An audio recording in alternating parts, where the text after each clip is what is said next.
ಎಲ್ಲರಿಗೂ ನಮಸ್ಕಾರ. ಇವತ್ತಿನ ವಿಡಿಯೋದಲ್ಲಿ ಕೆಸೆಟ್ ಅರ್ಹತಾ ಪರೀಕ್ಷೆಯಲ್ಲಿ ಡಾಕ್ಯುಮೆಂಟ್ ವೆರಿಫಿಕೇಷನ್ನ ದಿನಾಂಕವನ್ನು ಈಗಾಗಲೇ ವೆಬ್ಸೈಟಲ್ಲಿ ಪ್ರಕಟಿಸಿದ್ದಾರೆ. ಒಂದು ನೋಟಿಫಿಕೇಷನನ್ನು ಬಿಟ್ಟಿದ್ದಾರೆ. ಈ ರಿಸಲ್ಟ್ ಯಾವ ಆಧಾರದ ಮೇಲೆ ಬಿಟ್ಟಿದ್ದಾರೆ ಅಂದರೆ, ತಾತ್ಕಾಲಿಕ ರಿಸಲ್ಟ್ ಏನು ಬಿಟ್ಟಿದ್ದಾರೆ ಅವರಿಗೆಲ್ಲರಿಗೂ ಡಾಕ್ಯುಮೆಂಟ್ ವೆರಿಫಿಕೇಷನನ್ನು ಬಿಟ್ಟಿದ್ದಾರೆ. ತಾತ್ಕಾಲಿಕ ರಿಸಲ್ಟ್ ಏನು ಬಿಟ್ಟಿದ್ದಾರೆ ಅದೇ ಫೈನಲ್ ರಿಸಲ್ಟ್ ಆಗಿರುತ್ತೆ.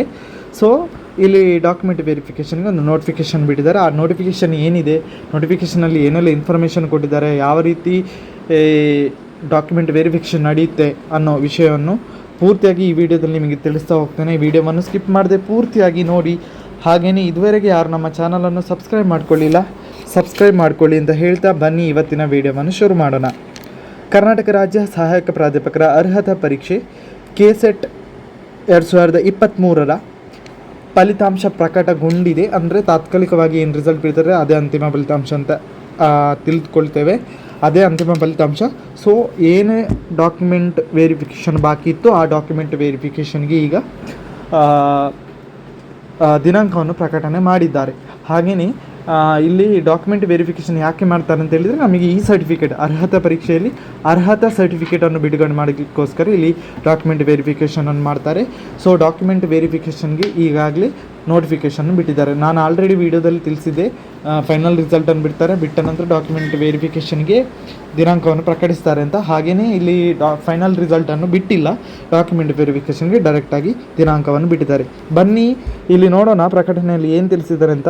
ಅರ್ಹತಾ ಪರೀಕ್ಷೆ 2023 ಅರ್ಹತಾ ಪರೀಕ್ಷೆಗೆ ಪ್ರಾಧಿಕಾರವು ದಿನಾಂಕ 11/9/2023ರಂದು ಅಧಿಸೂಚನೆಯನ್ನು ಹೊರಡಿಸಿತ್ತು.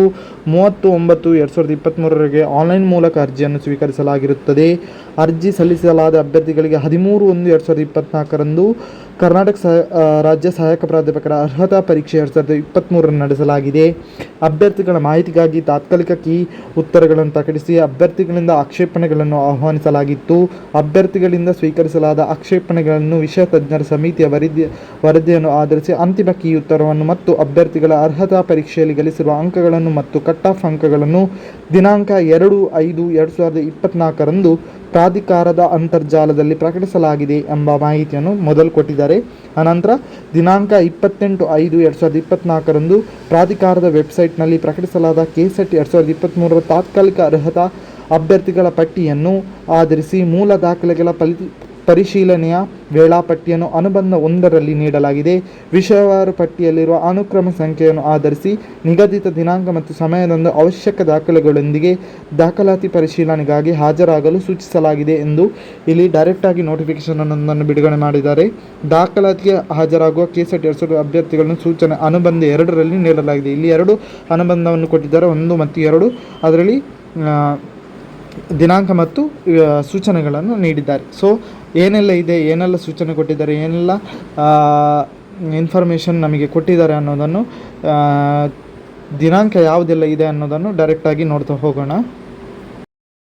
ಅನುಬಂಧ 1ರಲ್ಲಿ ಇಲ್ಲಿ ದಿನಾಂಕವನ್ನು ಪ್ರಕಟಿಸಿದ್ದಾರೆ. 11ರಿಂದ ಸ್ಟಾರ್ಟ್ ಆಗುತ್ತೆ, 22ವರೆಗೆ ಇಲ್ಲಿ ತಿಳಿಸಿದ್ದಾರೆ. ಇಲ್ಲಿ ಸಮಯವನ್ನು ಸಹ ತಿಳಿಸಿಕೊಟ್ಟಿದ್ದಾರೆ, ಯಾವೆಲ್ಲ ಸಮಯದಲ್ಲಿ ಇದಾಗಿದೆ, ಡೇಟ್, ಸಬ್ಜೆಕ್ಟ್, ಹಾಗೆಯೇ ಸಮಯ ಎಷ್ಟೊತ್ತಿಗೆ ಇದು ಡಾಕ್ಯುಮೆಂಟ್ ವೆರಿಫಿಕೇಷನ್ಗೆ ಕೊಟ್ಟಿದ್ದಾರೆ.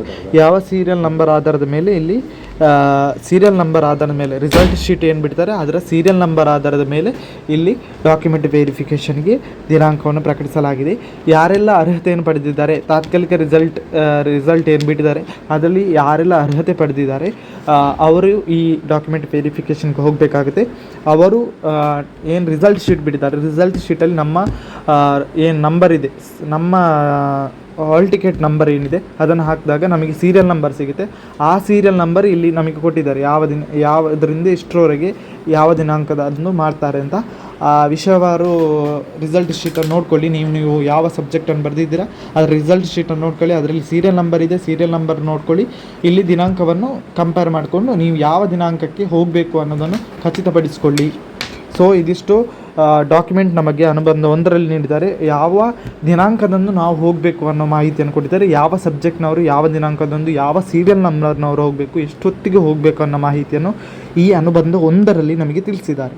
ಹಾಗೆಯೇ ಮುಂದಿನ ಅನುಬಂಧ 2ರಲ್ಲಿ ನೋಡೋದಾದರೆ ಇಲ್ಲಿ ಅನುಬಂಧ 1 ಮತ್ತು 2 ಬಿಟ್ಟಿದ್ದಾರೆ. ಸೊ ಅನುಬಂಧ 2ರಲ್ಲಿ ಸೂಚನೆಗಳನ್ನು ಕೊಡ್ತಾ ಹೋಗಿದ್ದಾರೆ. ಮೂಲ ದಾಖಲೆಗಳ ಪರಿಶೀಲನೆಗೆ ಹಾಜರಾಗುವ ಅಭ್ಯರ್ಥಿಗಳು ಮಾರ್ಗಸೂಚಿಗಳು ಅಂತ ಕೊಟ್ಟಿದ್ದಾರೆ.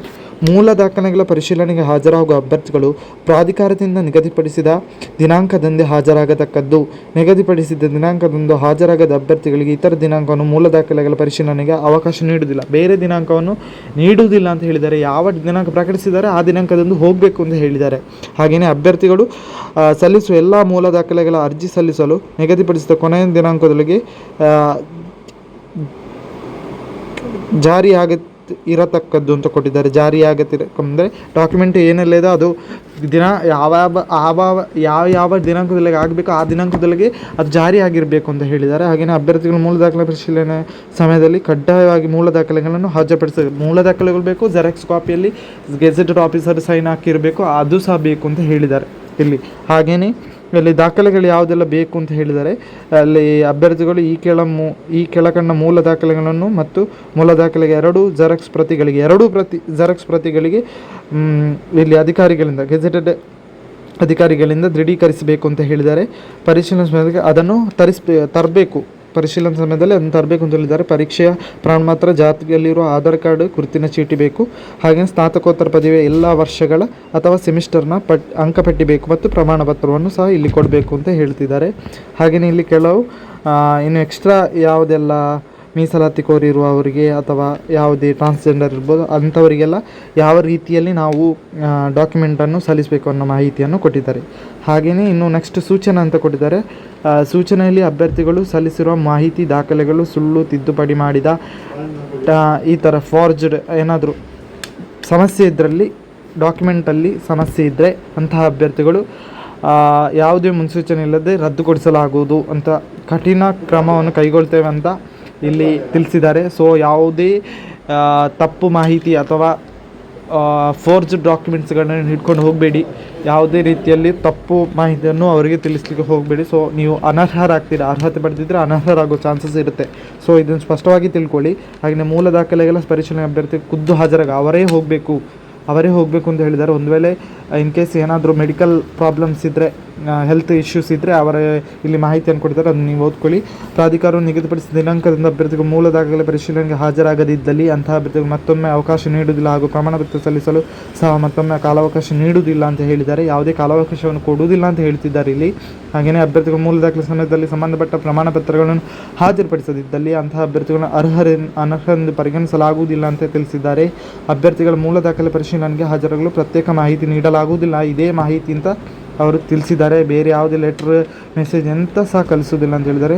ಮೂಲ ದಾಖಲೆ ಪರಿಶೀಲನೆ ಕರ್ನಾಟಕ ಪರೀಕ್ಷಾ ಪ್ರಾಧಿಕಾರ ಕಚೇರಿ 18 ಕ್ರಾಸ್ ಸಂಪಿಗೆ ರಸ್ತೆ, ಮಲ್ಲೇಶ್ವರಂ, ಬೆಂಗಳೂರು ಇಲ್ಲಿ ನಡೆಸಲಾಗುವುದು ಅಂತ ಹೇಳಿದ್ದಾರೆ. ಮಲ್ಲೇಶ್ವರಂ ಬೆಂಗಳೂರಿಗೆ ಹೋಗಬೇಕಾಗುತ್ತೆ. ಇಲ್ಲಿ ಅಡ್ರೆಸ್ಸನ್ನು ಕೊಟ್ಟಿದ್ದಾರೆ. ಸೊ ಇದಿಷ್ಟು ಇವತ್ತಿನ ಮಾಹಿತಿ. ಈ ಮಾಹಿತಿ ಇಷ್ಟ ಆಗಿದ್ರೆ ನಿಮಗೆ ಇವತ್ತಿನ ಮಾಹಿತಿ. ಈ ಮಾಹಿತಿ ನಿಮಗೆ ಇಷ್ಟ ಆಗಿದ್ರೆ ಲೈಕ್ ಮಾಡಿ, ಹಾಗೆಯೇ ಶೇರ್ ಮಾಡಿ, ಸಬ್ಸ್ಕ್ರೈಬ್ ಮಾಡಿ ಅಂತ ಹೇಳ್ತಾ ಎಲ್ಲರಿಗೂ ನಮಸ್ಕಾರ.